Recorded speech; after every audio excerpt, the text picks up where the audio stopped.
என் பெயர் சோனியா.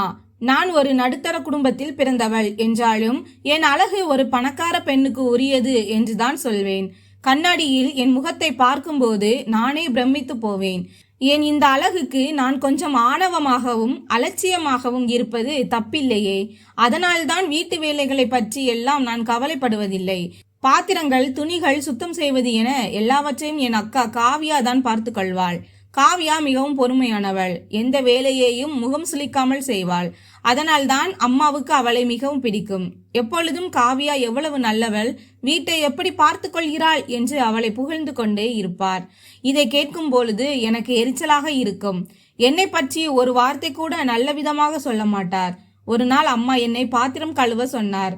நான் என் மென்மையான கைகளை பார்த்தேன். அம்மா, இந்த கைகள் பாத்திரம் கழுவினால் சொரசொரப்பாகிவிடும். அது என் அழகுக்கு நல்லதல்ல. காவியா அக்கா இருக்கின்றாள் அல்லவா, அவளை செய்ய சொல்லுங்கள் என சொல்லிவிட்டு என் அறைக்கு வந்துவிட்டேன். சிறிது நேரத்தில் காவியா அக்கா என் அறைக்கு வந்து, சோனியா, 3 நாட்களாக ஒரே படுக்கை விரிப்பு தான் இருக்கிறது, அதை மாற்றிவிடு என்று சொன்னாள். நான் அவளிடம், இப்போது நான் மகிழ்ச்சியாக இருக்க வேண்டும், திருமணம் முடிந்ததும் இந்த பொறுப்புகளை நான் பார்த்து கொள்கிறேன் என்றேன். அதற்கு அவள், வேலைகளை எப்படி செய்ய வேண்டும் என்று முதலில் கற்றுக்கொள் என்றாள். அவள் என்னை வேலை செய்ய சொல்வது என் அழகின் மீது அவளுக்கு இருக்கும் பொறாமை என்று எனக்கு தெரியும். அதனால் என் அழகை பார்த்து பொறாமைப்படுகிறாய், உனக்கு என்னை போன்ற அழகு இல்லை என்று அவளிடம் வெளிப்படையாகவே சொன்னேன். அவள் வருத்தத்துடன், நீ என் தங்கை, நான் உன்னை நேசிக்கிறேன் என்று சொல்லிவிட்டு வெளியேறினாள். காவ்யா அவ்வளவு அழகாக இல்லை, ஆனால் அவளுடைய கண்கள் மிகவும் அழகாக இருக்கும். அவளை பார்ப்பவர்கள் அனைவரும் அவளுடைய கண்களை புகழ்வார்கள். ஆனால் என்னை பொறுத்தவரை ஒரு பெண்ணின் அழகு அவளுடைய நிறத்தில்தான் இருக்கிறது. ஒரு நாள் அம்மா ஒரு நல்ல செய்தியை கொண்டு வந்தார். தன் தோழியின் மகன் அசோக் காவ்யாவை திருமணம் செய்ய விரும்புவதாக கூறினார். அதை கேட்டு எனக்குள் ஒரு அதிர்ச்சி ஏற்பட்டது. அழகாக இருக்கும் அசோக் எப்படி காவ்யாவை திருமணம் செய்ய முடியும் என்று. அவன் என்னைத்தான் திருமணம் செய்ய விரும்புவான் என்று நினைத்தேன். நான் குழப்பத்துடன் என் அம்மாவிடம், அவன் என்னை பெண் பார்க்க வந்திருப்பான், நீங்கள் காவ்யாவே என்று தவறாக கூறிவிட்டீர்கள் என்றேன். ஆனால் அம்மா உறுதியாக, இல்லை சோனியா, அசோக் காவ்யாவை தான் பெண் பார்க்க வந்திருக்கின்றான் என்று கூறினார். இந்த செய்தி என்னை குழப்பமடைய செய்தது. காவ்யாவும் அசோக்கும் ஒரு ஜோடியாக இருப்பது எப்படி சாத்தியம் என்று எனக்கு புரியவில்லை. அசோக் எனது அம்மாவின் நெருங்கிய தோழியான செல்வி ஆண்டியின் மகன், நன்கு படித்தவர். எங்களைப் போலவே அவர்களின் குடும்பமும் நடுத்தர குடும்பம்தான். ஆனால் அசோக் பார்ப்பதற்கு பணக்கார தோற்றம் உள்ளவர், நல்ல அழகானவர், அனைவரிடமும் நன்கு பழகும் குணம் கொண்டவர், நிறைய படித்திருக்கின்றார். தற்சமயம் வேலை எதுவும் இல்லாததால் அவரது அப்பாவிற்கு உதவியாக உள்ளார். அவரது குடும்பத்தார்கள் சிறுவயதிலிருந்தே வீட்டிற்கு வருவதும் போவதுமாக இருப்பார்கள். சிறுவயதில் நாங்கள் ஒன்றாக விளையாடி இருக்கின்றோம். அப்பொழுதெல்லாம் அவர் மேல் எனக்கு பெரியதாக எண்ணம் எதுவும் இல்லை. ஆனால் எனக்கு விவரம் தெரிந்த பிறகு இவரைப் போல ஒரு கணவர் கிடைத்தால் நன்றாக இருக்கும் என்று நினைத்தேன். ஏனெனில் அப்பொழுது அவர் எனக்கு அழகாக தெரிந்தார். அது மட்டுமல்ல, செல்வி ஆண்டியும் எங்கள் இருவரில் ஒருவரை எனது மகனுக்கு திருமணம் முடிக்க வேண்டும் என்று பேசி கொண்டிருப்பார். அசோக் வாலிப வயதை அடைந்ததால் எங்கள் வீட்டிற்கு இப்பொழுதெல்லாம் அதிகமாக வருவதில்லை. செல்வி ஆண்டியும் சில மாதங்களாகவே அக்காவின் மேல் பாசமாக இருக்க தொடங்கினார். இந்த ஆன்டி ஏன் அக்கா பின்னாடி இப்படி சுத்திக்கிட்டு இருக்காங்க என்று எனக்குள்ளேயே முணுமுணுத்து கொண்டேன். இப்பொழுதுதான் புரிந்தது. காவ்யா அக்கா அந்த குடும்பத்தினருக்கு முன்பாக தன் அடக்கத்தையும் பணிவையும் காட்டியிருப்பாள். அதனால்தான் செல்வி ஆன்டி அசோக்கை காவ்யாவை திருமணம் செய்ய சொல்லி இருக்க வேண்டும். காவ்யா போன்ற ஒரு சாதாரண பெண்ணை அசோக் எப்படி திருமணம் செய்ய சம்மதித்திருப்பான்? ஒருவேளை செல்வி ஆண்டி, நீ காவ்யாவை திருமணம் செய்யவில்லை என்றால் என் முகத்தில் முழிக்காதே என்று மிரட்டியிருப்பாரோ என்று நான் நினைத்தேன். இது அநியாயம். என்னால் இதை நம்பவே முடியவில்லை.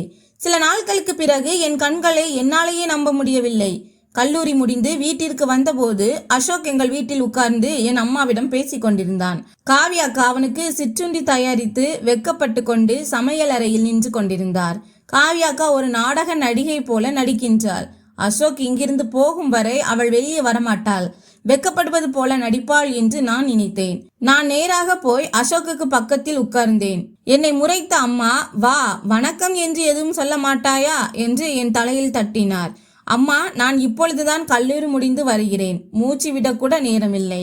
அசோக், நான் மூச்சு விடலாமா என்று கேலியாக கேட்டேன். அவன் புன்னகைத்து, நிச்சயமாக, நீ முதலில் தண்ணீர் குடித்து விட்டு வா, அப்புறம் பேசலாம் என்றான். அவனுடைய பதிலை கேட்டு நான் மகிழ்ந்தேன். நாங்கள் பேசிக் கொண்டிருந்த போது மேஜையில் ஒரு இனிப்பு பெட்டியை கண்டேன். என் இதயம் வேகமாக துடித்தது.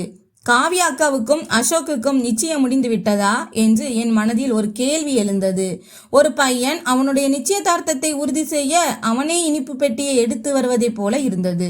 இந்த இனிப்பு யாருக்காக என்று நான் கேட்டேன். எனக்கு ஒரு நல்ல வேலை கிடைத்திருக்கிறது என்று அசோக் சமையலறைக்குள் நின்றிருந்த காவ்யா அக்காவுக்கு கேட்கும்படி கூறினார். அவனுடைய கண்கள் இன்னும் காவ்யா அக்காவின் மீதுதான் இருந்தன. இதை நான் கவனித்த போது என் இதயம் படபடுத்தது. காவ்யா அக்காவின் மேல் அவனுக்கு ஒரு காதல் இருக்கிறது.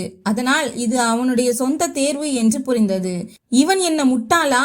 ஏன் காவ்யாவை தேர்வு செய்திருக்கின்றான் என்று நான் எனக்குள் கேட்டுக்கொண்டேன். அந்த நேரம் அம்மா சமையலறைக்குள் சென்றார். அந்த இடைவெளியை பயன்படுத்தி நான் அவனுக்கு பக்கத்தில் சென்று, அசோக், செல்வி ஆண்டி உங்களுக்கு காவ்யா அக்காவை பெண் கேட்டது உண்மையா என்று கேட்டேன். அவன் புன்னகைத்து, ஆம், அது உண்மைதான் என்றான். செல்வி ஆண்டி உங்களை இதை செய்ய சொல்லி கட்டாயப்படுத்தினாரா என்று நான் கேட்டேன். இதை கேட்டு அவனுடைய புன்னகை மறைந்தது. என் அம்மா ஏன் என்னை கட்டாயப்படுத்த வேண்டும்? நீ ஏன் இப்படி பேசுகிறாய்? காவ்யாவில் என்ன தவறு இருக்கிறது? எனக்கு அவளை சின்ன வயதிலிருந்தே பிடிக்கும். நான் ஒரு வேலை கிடைத்த பிறகுதான் அவளை திருமணம் செய்ய வேண்டும் என்று காத்திருந்தேன் என்று அவன் பதிலளித்தான். அசோக்கின் இந்த பதிலை கேட்டு எனக்கு அதிர்ச்சியாக இருந்தது. அவனுக்கு கண் இல்லையா? என்னை போன்ற அழகை விட்டுவிட்டு காவ்யாவை ஏன் தேர்வு செய்திருக்கிறான் என்று எனக்குள் நினைத்தேன். அவனுக்கு ஒரு நல்ல வேலை கிடைத்திருந்தது. அவனுடைய எதிர்காலம் பிரகாசமாக இருக்கும். ஆனால் என் எதிர்காலம் என்ன ஆகும்? நான் தெருவில் தெரியும் ஆண்களுடன் பேசிக் கொண்டிருக்க வேண்டுமா? நான் பொறாமையால் துடித்து போனேன். அசோக், உங்கள் சம்பளம் எவ்வளவு என்று நான் கேட்டேன். நான் ஒரு பன்னாட்டு கம்பெனியில் வேலைக்கு சேர்ந்திருக்கிறேன். மாதத்திற்கு 1,00,000 மேல் சம்பளம் இருக்கும் என்று அவன் கூறினான். அவன் பேச்சை கேட்டு நான் திகைத்து போனேன். என் அம்மா சிற்றுண்டிகளை எடுத்து வந்தார். அசோக் இனிப்பு பெட்டியிலிருந்து ஒரு இனிப்பை எடுத்து, நான் முதலில் என் தங்கைக்கு இனிப்பு ஊட்ட விரும்புகிறேன் என்று கூறி என் வாயருகே கொண்டு வந்தான். நான் அவனை வெறுப்புடன் பார்த்தேன். நான் ஏன் உன்னுடைய தங்கை? உன்னை நினைத்ததால் எனக்கு அருவருப்பாக இருக்கிறது என்று எண்ணினேன். நான் கோபமாக என் அறைக்கு சென்றேன். நான் அழ வேண்டும். ஆனால் எதற்காக அழ வேண்டும் என்று எனக்கு தெரியவில்லை. என் மனதிற்குள் அசோக் போன்ற ஒருவரை நான் மீண்டும் சந்திக்க முடியாது. காவ்யா அக்காவுக்கு எப்படி இவ்வளவு நல்ல அதிர்ஷ்டம் கிடைத்தது என்று எண்ணி வருந்தினேன். எப்படியாவது அசோக்கை நான் தான் திருமணம் செய்ய வேண்டும் என்று நினைத்தேன். அசோக் அக்காவிற்கு கிடைக்கப் போகின்றாரே என்று நினைத்து அவள் மீது எனக்கும் கோபம் வந்தது. சிறிது நேரத்தில் காவ்யா அக்கா என் அறைக்கு வந்து, சோனியா, சாப்பிடு என்றாள். நான் அவளிடம், இங்கிருந்து போ, எனக்கு தலைவலி என்று கத்தினேன். நான் 2 நாட்களாக சரியாக சாப்பிடவில்லை. இதை காவ்யா அக்கா கவனித்துக் கொண்டே இருந்தாள்.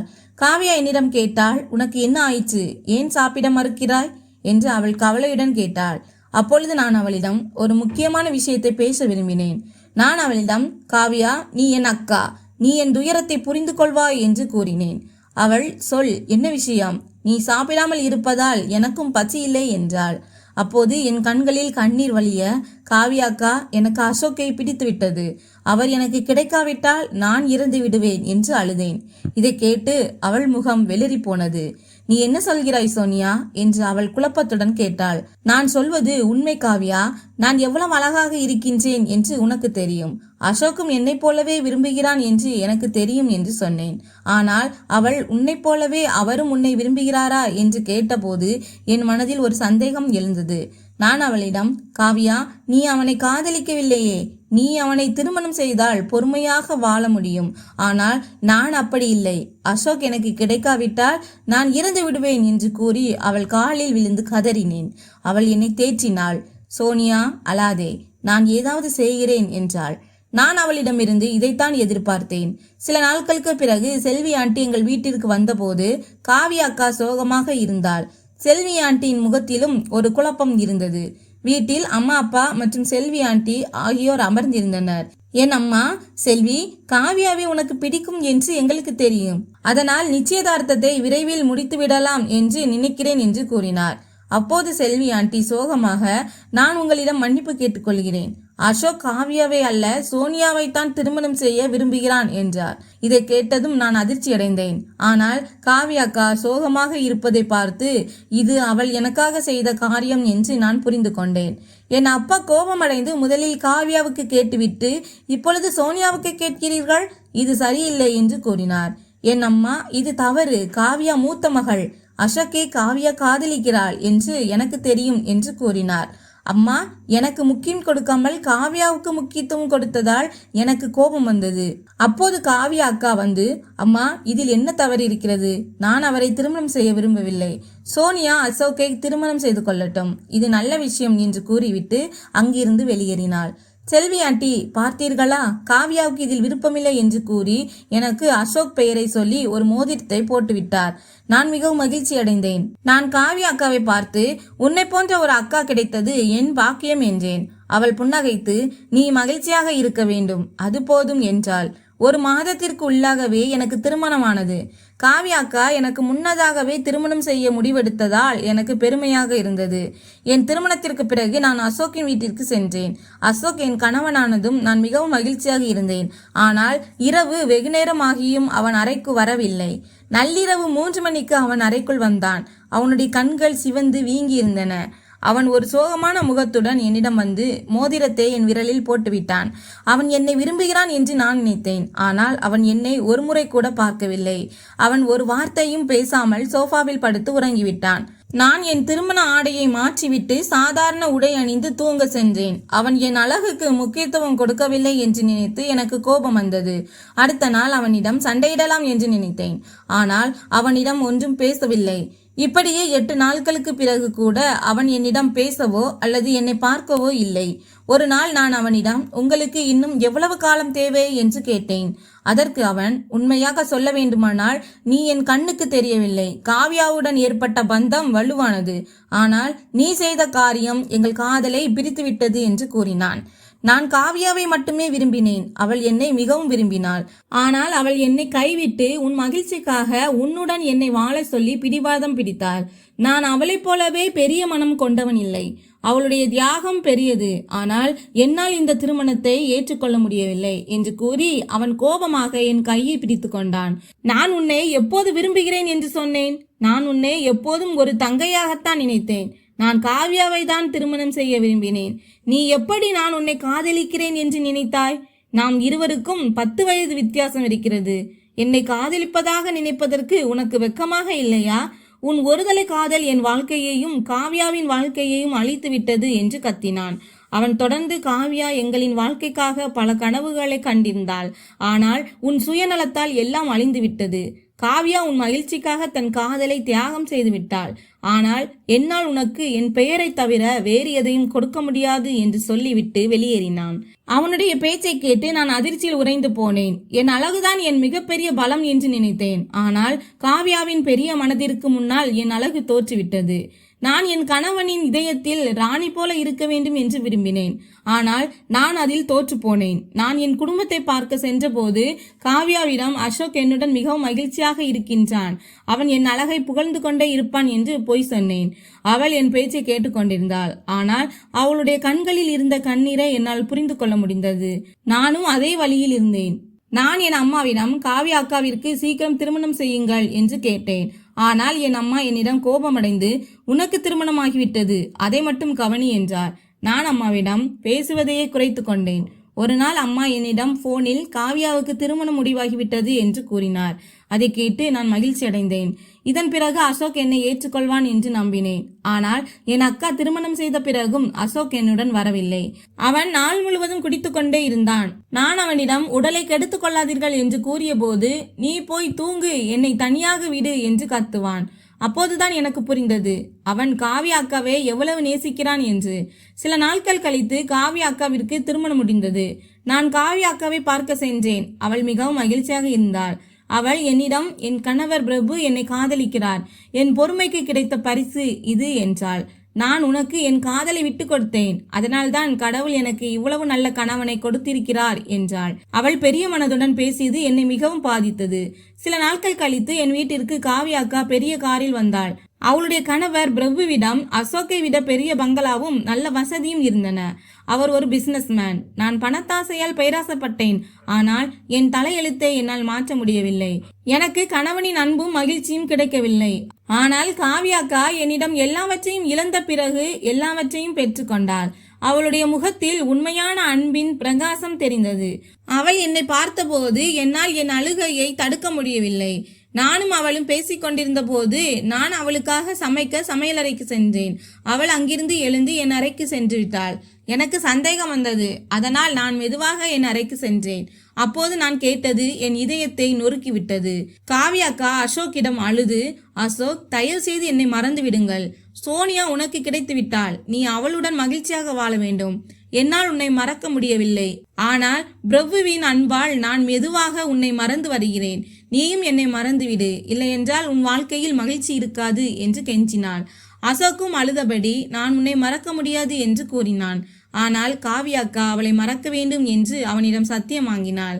அதன் பிறகு அவள் அங்கிருந்து சென்று விட்டாள். காவியாக்கா சத்தியம் வாங்கியதால் அசோக் என்னுடன் வாழ ஆரம்பித்தான். ஆனால் அவன் என்னுடன் சரியாக பேசுவதே இல்லை. எங்கள் வாழ்க்கை ஒரு நிஜமான வாழ்க்கையை போல இல்லை. எங்களுக்கு 2 குழந்தைகள் பிறந்தன. ஆனால் அசோக்கின் குணம் மாறவில்லை. அவன் ஒருமுறை கூட என்னை பார்க்கவில்லை. சோனியா, இந்த உடை உனக்கு நன்றாக இருக்கிறது என்று அவன் சொல்ல வேண்டும் என்று நான் மிகவும் ஆசைப்பட்டேன். ஆனால் அவன் ஒருபோதும் அப்படி சொல்லவில்லை. என் சுயநலத்தால் நான் என் வாழ்வில் எல்லா மகிழ்ச்சியையும் இழந்துவிட்டேன். என் அக்காவுக்கு எல்லாம் கிடைத்தது. அவள் மிகவும் அழகாக இல்லை என்றாலும் அவளுக்கு எல்லாமே நன்றாக அமைந்தன. இப்போதும் நான் அவளை நினைத்து அழுவேன். நான் ஏன் இவ்வளவு சுயநலமாக இருந்தேன்? என் அக்காவுடன் இப்படி ஒரு அநியாயத்தை செய்திருக்க கூடாது என்று நினைத்தேன். இந்த கதையின் மூலம் நான் கற்றுக்கொண்டது என்னவென்றால், பணம் மற்றும் அழகு என்பது ஒரு வாழ்க்கையின் இறுதி இலக்கு அல்ல. ஒருவரின் மனம்தான் ஒருவரின் அழகான வாழ்க்கையை தீர்மானிக்கிறது. அன்பும் நேர்மையும் ஒருவருக்கு உண்மையான மகிழ்ச்சியை கொண்டு வரும்.